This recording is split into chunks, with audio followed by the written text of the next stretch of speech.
This portion is from the book, As a Man Thinketh, by James Allen.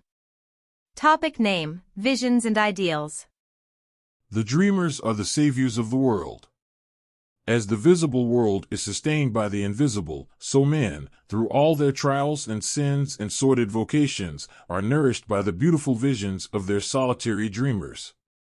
Humanity cannot forget its dreamers, it cannot let their ideals fade and die, it lives in them, it knows them as the realities which it shall one day see and know. Composer, sculptor, painter, poet, prophet, sage, these are the makers of the afterworld, the architects of heaven. The world is beautiful because they have lived; without them, laboring humanity would perish. He who cherishes a beautiful vision, a lofty ideal in his heart, will one day realize it. Columbus cherished a vision of another world, and he discovered it. Copernicus fostered the vision of a multiplicity of worlds and a wider universe, and he revealed it. Buddha beheld the vision of a spiritual world of stainless beauty and perfect peace, and he entered into it. Cherish your visions, cherish your ideals, cherish the music that stirs in your heart, the beauty that forms in your mind, the loveliness that drapes your purest thoughts, for out of them will grow all delightful conditions, all heavenly environment. Of these, if you but remain true to them, your world will at last be built. To desire is to obtain, to aspire is to achieve.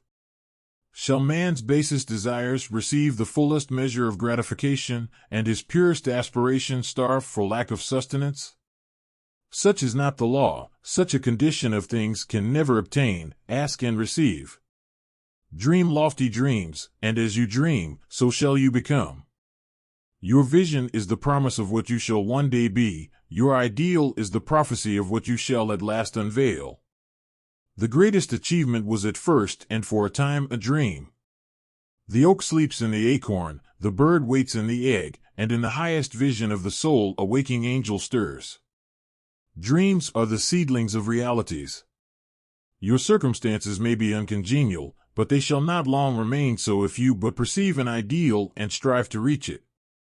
You cannot travel within and stand still without.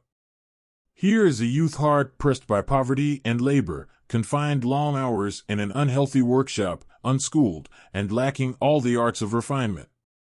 But he dreams of better things, he thinks of intelligence, of refinement, of grace and beauty.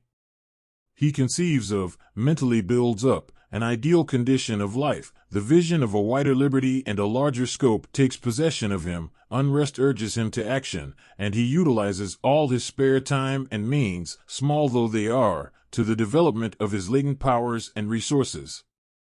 Very soon so altered has his mind become that the workshop can no longer hold him. It has become so out of harmony with his mentality that it falls out of his life as a garment is cast aside, and, with the growth of opportunities, which fit the scope of his expanding powers, he passes out of it forever. Years later we see this youth as a full-grown man. We find him a master of certain forces of the mind, which he wields with worldwide influence and almost unequaled power. In his hands he holds the cords of gigantic responsibilities, he speaks, and lo, lives are changed, men and women hang upon his words and remold their characters, and, sun-like, he becomes the fixed and luminous center round which innumerable destinies revolve. He has realized the vision of his youth. He has become one with his ideal. And you, too, youthful reader, will realize the vision, not the idle wish, of your heart, be it base or beautiful, or a mixture of both, for you will always gravitate toward that which you, secretly, most love. Into your hands will be placed the exact results of your own thoughts. You will receive that which you earn, no more, no less.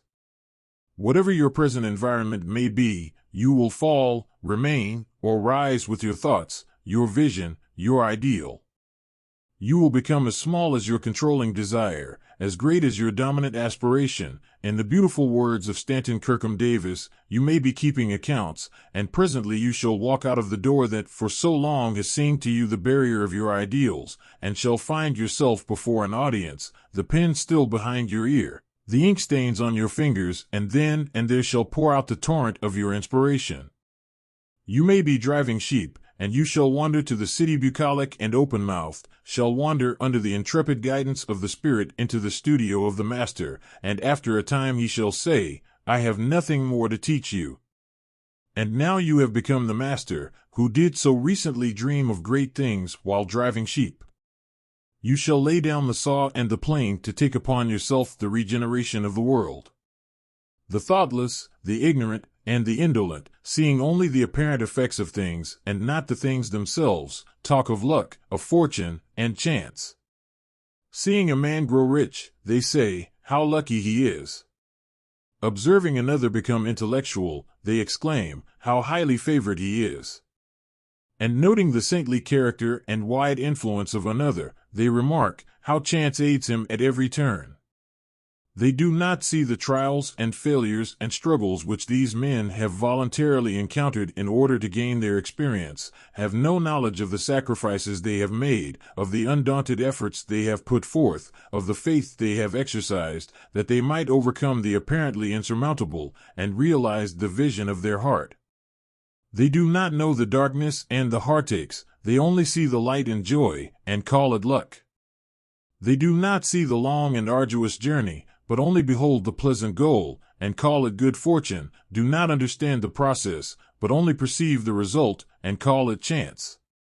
In all human affairs there are efforts, and there are results, and the strength of the effort is the measure of the result. Chance is not.